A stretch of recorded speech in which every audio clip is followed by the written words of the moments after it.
Dawn was breaking in New Orleans as a blood-stricken Bowen and Burke were carried out of the ring. They stood for 7 hours and 20 minutes, 110 rounds, and neither man had been finished. That $2,500 was eventually split between them, but Bowen, being made of stone as he was carried away, said he'd been robbed of a victory.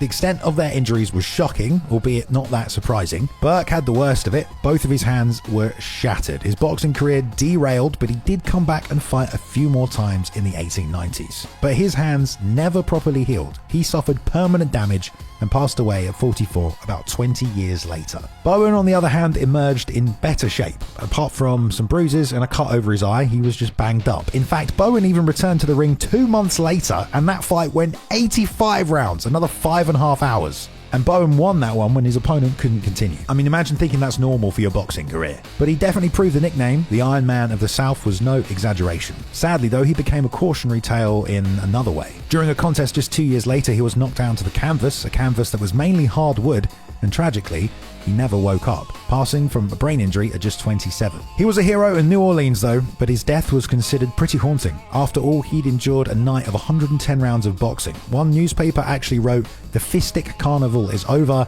it ended in murder," a sign of the growing sentiment that the sport needed to become safer.